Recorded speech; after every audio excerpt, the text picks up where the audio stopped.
Hello students. तो students continue करते हैं टॉपिक को, टेंस को।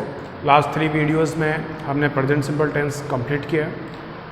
ये जो अपना 4th वीडियो है इसमें हम बात करेंगे अपने नेक्स्ट टेंस की, जो रहेगा आपका present continuous tense. Second number का आपका टेंस हो गया present continuous, present continuous tense.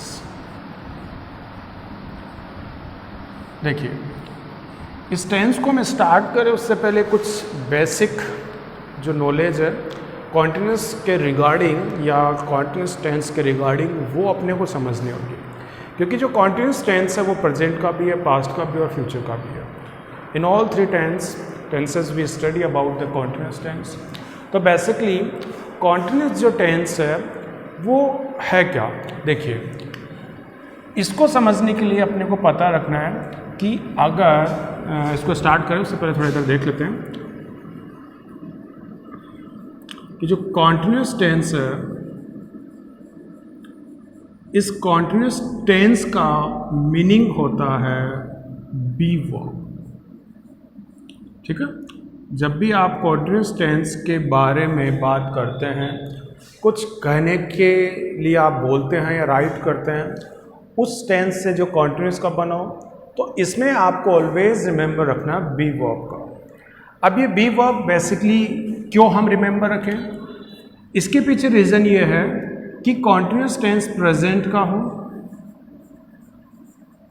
या पास्ट का हो या फिर फ्यूचर का हो, किसी भी टेंस का अगर हम कॉन्टिन्यूस टेंस पढ़ते हैं तो उसमें अपने को बी फॉर्म का यूज़ करना ही होता है। जहाँ अगर मैं प्रेजेंट टेंस की बात करूँ तो प्रेजेंट में बी की जो फॉर्म हम यूज करेंगे वो इज़ एम आर होगी। प्रेजेंट टेंस में बी की जो फॉर्म यूज होगी वो इज़ एम आर होगी। ये जो इज़ एम आर होगी ये आपकी रोल प्ले करेगी हेल्पिंग वर्ब का। जब बी की हम प्रेजेंट में कोई फॉर्म बनाएंगे तो वो इज़ एम आर बनकर आएगी। ये जो इज़ एम आर होगी ये आपका प्रेजेंट कॉन्टिन्यूस टेंस में, प्रेजेंट कॉन्टिन्यूस टेंस में हेल्पिंग वर्ब का रोल प्ले करेगी। लेकिन अगर प्रेजेंट की ही हम बात करते हैं और वहाँ पर अपने को बी की जो फॉर्म है वो एज अ मेन वर्ब अगर यूज करना है तो वहाँ पर फिर हम इज़ एम आर को इग्नोर करेंगे और वहाँ पर बी की जो फॉर्म होगी वो खुद बी ही होगी। क्योंकि फर्स्ट वीडियो में हमने डिस्कस किया था कि जो फर्स्ट फॉर्म होती है वही अपनी बेस फॉर्म होती है, और फर्स्ट फॉर्म को हमने प्रेजेंट फॉर्म भी कहा था। इसलिए यहाँ पर अगर एज अ मेन वर्ब हम बी का यूज करेंगे तो प्रेजेंट टेंस में आपको बी फॉर्म का यूज करना है। ठीक ऐसे ही आपको यहाँ पर इस चीज़ का नॉलेज रखना होगा कि जब भी आप पास्ट कॉन्टिन्यूस टेंस, ये पास्ट कॉन्टिन्यूस टेंस की अगर आप स्टडी करते हैं, इन केस वहाँ भी आपको बी फॉर्म का ही यूज करना है। और पास्ट का मतलब हमने कहा था सेकंड फॉर्म। तो यहाँ पर बी की जो सेकंड फॉर्म होगी as a helping verb, as a helping verb be की जो सेकंड फॉर्म होगी वो रहेगी आपकी was and were, was were. ठीक है, तो ये बात हमने की बी की प्रेजेंट एंड पास्ट फॉर्म की। यहाँ पर बी की अगर मेरे को as a main verb second form use करना है, अगर बी का मुझे as a main verb second form use करना है तो भी वो वॉज और वर ही होगा। और बी की अगर मुझे पास्ट में फॉर्म चेंज करना है एज ए हेल्पिंग वर्ब तो भी मुझे वॉज और वर का ही यूज करना होगा। बात कर लेते हैं फ्यूचर में। अगर फ्यूचर में आप कॉन्टिन्यूस टेंस का यूज करते हो तो वहाँ पर एज ए हेल्पिंग वर्ब हमारे पास यूज करने के लिए कुछ नहीं होता, क्योंकि फ्यूचर का मतलब विल और सेल से होता है। विल और सेल जब तक हम टेंस में पढ़ते हैं तो उन्हें as a helping verb treat करते हैं, बाकी वो बेसिकली मॉडल की फॉर्म में होते हैं। और ये रूल रहता है कि जब भी सेंटेंस के अंदर एक मॉडल का यूज़ होता है तो मॉडल के साथ मेन वर्ब फर्स्ट फॉर्म का यूज होना कंपलसरी हो जाता है। इसलिए जब बी की हम बात करेंगे फ्यूचर में तो विल और सेल के साथ हमें ऐड करना होगा बी को ही, ठीक है, क्योंकि विल और सेल के साथ जो कि मॉडल है उसमें फर्स्ट फॉर्म का यूज होगा और बी की जो फर्स्ट फॉर्म होती है वो खुद बी ही होती है, इसलिए विल और सेल के साथ हम फ्यूचर कॉन्टिन्यूअस में बी को ऐड करते हैं। अगर मेन वर्ब की हम बात करें तो मेन वर्ब की तो वैसे भी फर्स्ट फॉर्म ही यूज होगी, क्योंकि फ्यूचर का मतलब फर्स्ट फॉर्म अपने को लेकर चलना है जब हम बी की वहाँ पर बात करेंगे, ठीक है। तो यहाँ से मैं इसको इग्नोर कर देता हूँ, क्योंकि यहाँ पर बी का जो एज ए मेन वर्ब है वो फ्यूचर कॉन्टिन्यूअस टेंस में कोई रोल प्ले नहीं करेगा। तो इसके बेसिस पे अब आपको ये ध्यान रखना है कि जब भी हम कॉन्टिन्यूअस टेंस पढ़ेंगे या कॉन्टिन्यूअस टेंस के बारे में हम डिस्कस करेंगे तो वहाँ पर प्रेजेंट कॉन्टिन्यूअस में आपको as a helping verb is am are का यूज करना है। पास्ट कॉन्टिन्यूअस टेंस में एज ए हेल्पिंग वर्ब आपको बी की वॉज और वर्ड जो कि सेकेंड फॉर्म उसका यूज करना है, जबकि फ्यूचर कॉन्टिन्यूअस में आपको फ्यूचर का मीन्स विल और सेल से होता है, लेकिन जब फ्यूचर और कॉन्टिन्यूअस उसके साथ हम ऐड करते हैं तो वहाँ पर हमें विल और सेल के साथ बी बोलना रहेगा और आपकी हेल्पिंग वर्ब बन जाएगी will be and shall be. इसके अलावा अगर बी के आप मेन वर्ब का यूज करें, ये बेसिकली हमारे प्रेजेंट कॉन्टिन्यूअस, पास्ट कॉन्टिन्यूअस या फ्यूचर कॉन्टिन्यूअस में ये पार्ट कहीं काम में नहीं आएगा, ठीक है। लेकिन ये चीज़ अपने को यहीं पर ध्यान रखना है कि अगर आप किसी सेंटेंस के अंदर बी की सिंगल फॉर्म अगर आपको मिल जाती है तो वहाँ पर वो be as a main verb first form का रोल प्ले करेगी। अगर वहाँ पर वाज और वर तो है लेकिन उस वॉज और वर के साथ अनादर कोई वर्ब आपको गिवन नहीं है तो वहाँ पर वो वॉज और वर्ड जो है वो मेन वर्ब का रोल प्ले करेंगे। कैसे, यहाँ पर एक कन्फ्यूजन हो सकता है। जैसे अगर मैं यहाँ पर एक एग्जांपल राइट करूँ, जैसे आई वॉज लेट, मैंने कहा आई वॉज लेट और एक एग्जाम्पल मैंने राइट किया I was waiting for you. तो देखिए इस फर्स्ट वाले सेंटेंस को हम बाद में डिस्कस करते हैं, एक बार सेकंड वाला सेंटेंस हम देखते हैं। यहाँ पर वॉज का जो यूज हुआ है वो एक अनादर जो वर्ब है वेटिंग उसके साथ हुआ है। ये वर्ब क्यों हुआ, क्योंकि हमने डिस्कस किया था कि ऐसी वर्ब की फॉर्म जो आईएनजी वाली फॉर्म होगी वो फोर्थ फॉर्म का रोल प्ले करेगी। तो यहाँ पर जो वेटिंग है ये मेन वर्ब फोर्थ फॉर्म है। अगर फोर्थ फॉर्म अपने को गिवन है या हम बात करें कि वॉज या वर्ब के साथ दूसरी अपने को मेन वर्ब फॉर्म गिवन है तो वहाँ पर ये जो वॉज या वर होंगे वो एज ए हेल्पिंग वर्ब का रोल प्ले करेंगे। जबकि फर्स्ट सेंटेंस को अगर हम देखें तो यहाँ पर वॉज या वर तो अपने को गिवन है लेकिन इनके साथ अनादर कोई जो वर्ब है जैसे कि वेटिंग, सेकंड एग्जांपल में फर्स्ट में ऐसी कोई दूसरी वर्ब का यूज़ नहीं हुआ है। इनकेस यहाँ पर जो वॉज या वर है ये हेल्पिंग वर्ब का रोल प्ले ना करके यहाँ पर ये मेन वर्ब सेकंड फॉर्म का रोल प्ले करेंगे। तो ये चीज़ आपको ध्यान रखनी है कि अगर वॉज या वर में ऐसी कोई कंडीशन बनती है तो दोनों में ये रोल अपना चेंज कर लेगा, कभी हेल्पिंग वर्ब होगा कभी मेन वर्ब होगा, क्योंकि बी की हेल्पिंग वर्ब वाज या वर ही होती है और बी की जो मेन वर्ब बनेगी पास्ट में वो वॉज या वर ही होगी। तो ये चीज़ अपने को ध्यान रखनी है। अब यहाँ से हम मूव कर जाते हैं अपना मेन जो टॉपिक है प्रेजेंट कॉन्टिन्यूअस। तो सबसे पहले हम बात कर लेते हैं प्रेजेंट कॉन्टिन्यूअस टेंस के आइडेंटिफिकेशन की, जहाँ अगर अपने को ट्रांसलेशन करना हो हिंदी टू इंग्लिश तो उस हिंदी वाले सेंटेंस के एंडिंग में आपको देखना है कि अगर वहाँ पर रह के साथ अगर है का कॉम्बिनेशन गिवन है तो ये रह के साथ है का जो कॉम्बिनेशन वाला हिंदी का जो एंडेड सेंटेंस होगा वो आपको प्रेजेंट कॉन्टिन्यूअस सेंटेंस के साथ राइट करना होगा या ट्रांसलेशन उसका करना होगा।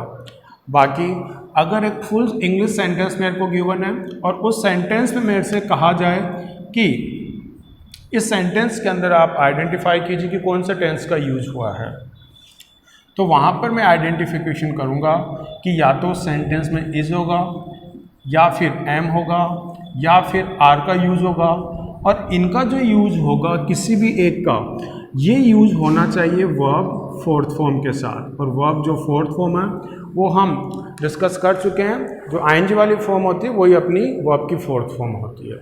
तो ये आइडेंटिफिकेशन हुई। जहाँ ट्रांसलेशन की बात होगी हिंदी टू इंग्लिश तो सेंटेंस के एंड में अपने को देखना रह या है का कॉम्बिनेशन है या नहीं है।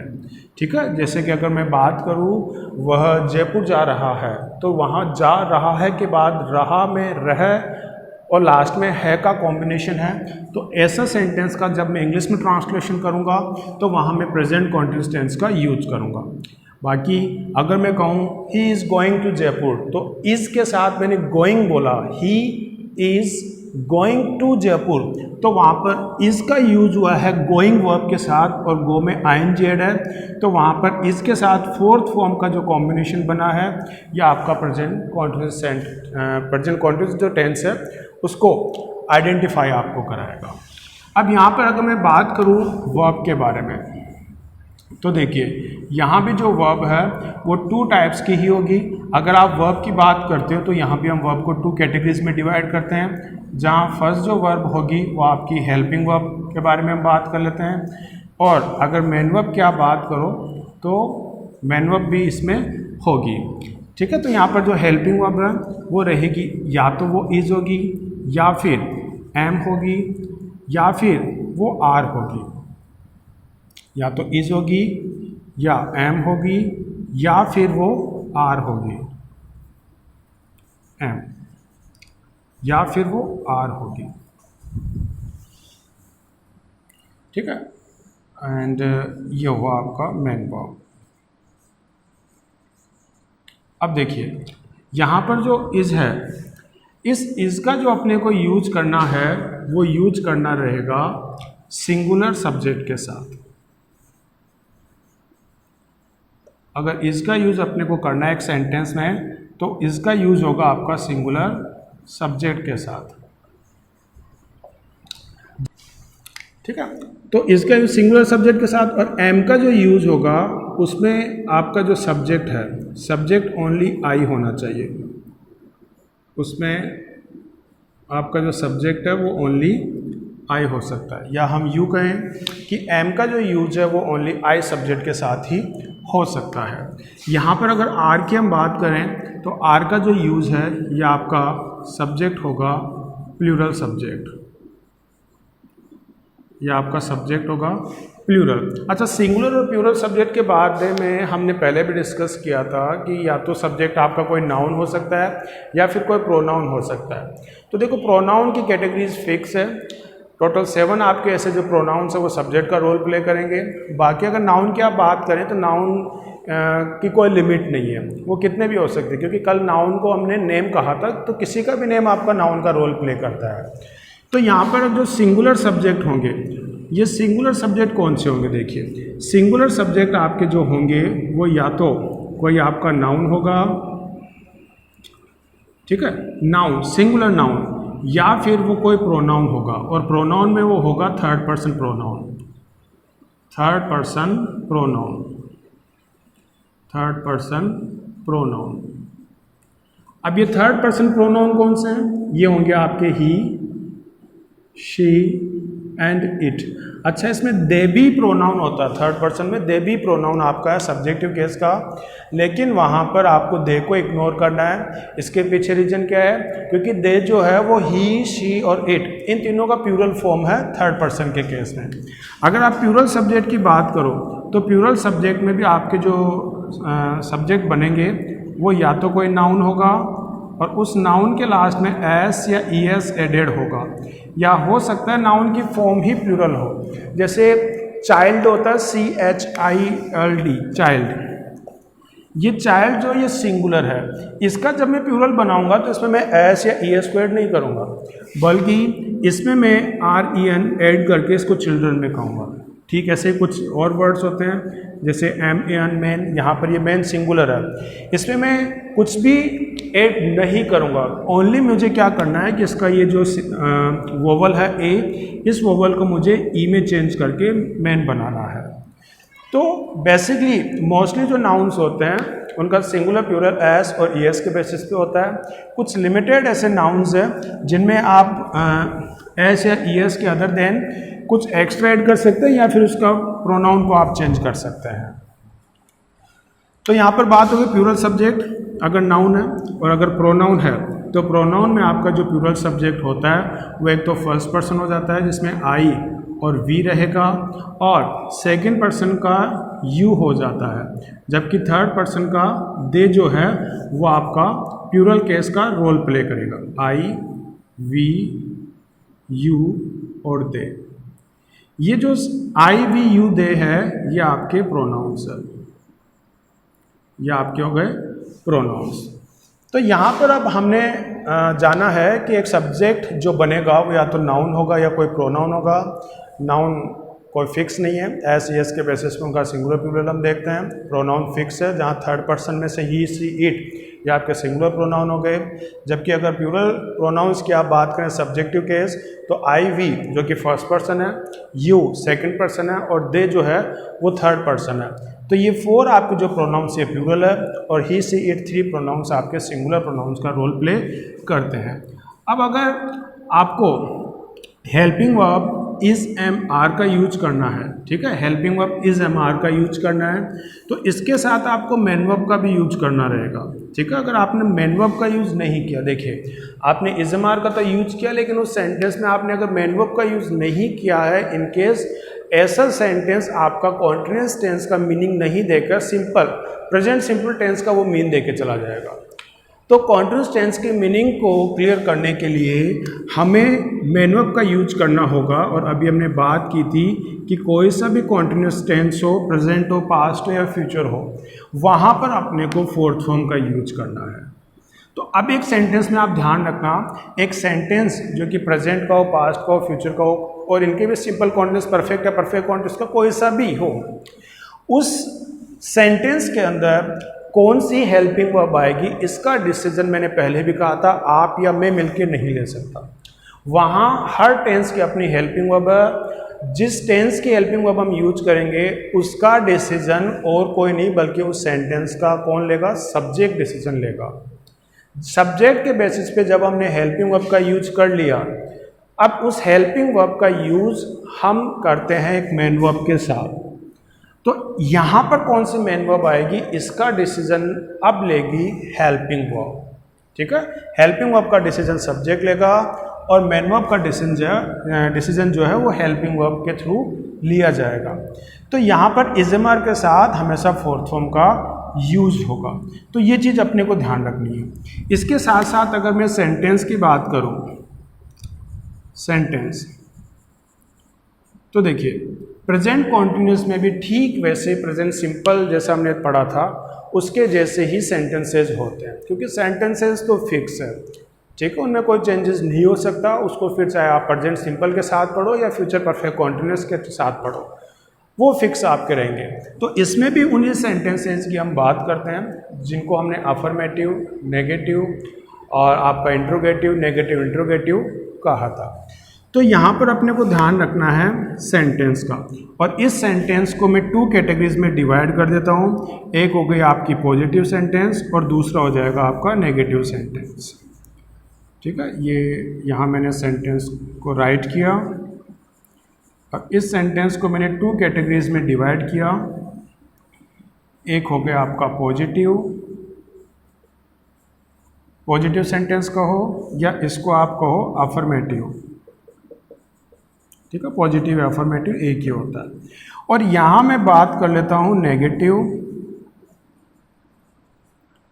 एंड इंटरोगेटिव सेंटेंस की, ठीक है। तो ये सेंटेंस जो है इसको हमने 2 पार्ट्स में कॉन्टिन्यूस टेंस, प्रेजेंट कॉन्टिन्यूस में हमने डिवाइड किया है। अब देखिए अगर सेंटेंस आपको पॉजिटिव या अफर्मेटिव टाइप का राइट करना है तो इनकेस आपको एक सेंटेंस का जो स्ट्रक्चर है वो कुछ ये रखना होगा। आपको सब्जेक्ट से बिगनिंग करनी होगी, इस सब्जेक्ट के बाद आप हेल्पिंग वर्ब का यूज करेंगे और प्रेजेंट कॉन्टिन्यूस में हेल्पिंग वर्ब जो होती है वो हमने यहाँ पर बात की इज़मार होगी।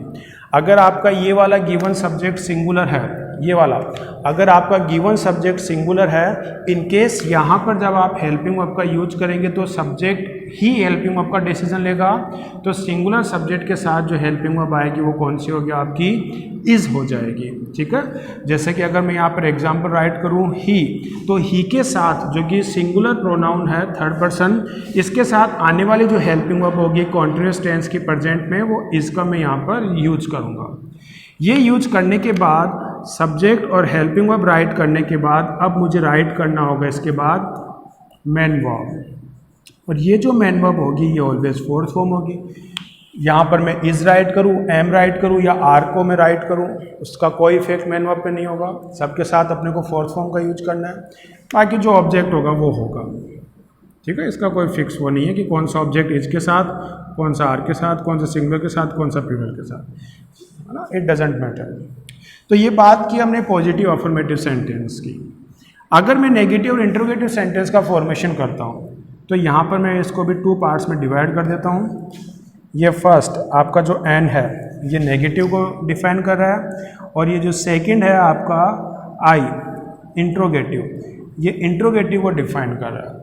ठीक है, तो जब मैं नेगेटिव सेंटेंस राइट करूँगा तो नेगेटिव सेंटेंस में भी मुझे हेल्पिंग वर्ब और मेन वर्ब दोनों का यूज करना है, क्योंकि प्रेजेंट सिंपल टेंस में हमने केवल नेगेटिव और इंट्रोगेटिव सेंटेंस के अंदर हेल्पिंग वर्ब यूज की थी, अफर्मेटिव में नहीं की। लेकिन प्रेजेंट सिंपल के अलावा जो आगे के अब हम 3 टेंस अभी कंटिन्यू करेंगे उसके अंदर हेल्पिंग वर्ब भी आएगी और मेन वर्ब भी आएगी, फिर चाहे से आपका सेंटेंस अफर्मेटिव पॉजिटिव हो या नेगेटिव और इंट्रोगेटिव हो। तो नेगेटिव बनाने के लिए सेम वही रूल अपने को फॉलो करना है, वही सब्जेक्ट और हेल्पिंग वर्ब, और नेगेटिव का मतलब नो, नॉट और नेवर से होता है। यहाँ पर अगर मैं हेल्पिंग वर्ब यूज करता हूँ तो नेगेटिव सेंस देने के लिए मुझे हेल्पिंग वर्ब के बाद नॉट का यूज करना होगा। इसके बाद वही मेन वर्ब का फोर्थ फॉर्म आपको राइट करना है, बाकी वही ऑब्जेक्ट आपका जो रहेगा और लास्ट में फुल स्टॉप। इसके अलावा अगर मैं इंट्रोगेटिव सेंटेंस का फॉर्मेशन करता हूँ तो इंट्रोगेटिव सेंटेंस के फॉर्मेशन के लिए मुझे अपने सेंटेंस की स्टार्टिंग हेल्पिंग वर्ब से करनी होगी। इस सेंटेंस में अगर मैंने हेल्पिंग वर्ब फर्स्ट प्लेस पे पुट किया है तो जो हेल्पिंग वर्ब का प्लेस था बेसिकली वहाँ पर अब मुझे सब्जेक्ट को पुट करना रह जाएगा। इसके बाद सेंटेंस का फॉर्मेशन वही मेन वर्ब फोर्थ फॉर्म, और यह आपका ऑब्जेक्ट हो जाएगा। ठीक है, अगर इसी सेंटेंस का मुझे नेगेटिव बनाना हो, इंट्रोगेटिव नेगेटिव बनाना हो तो कुछ नहीं करना।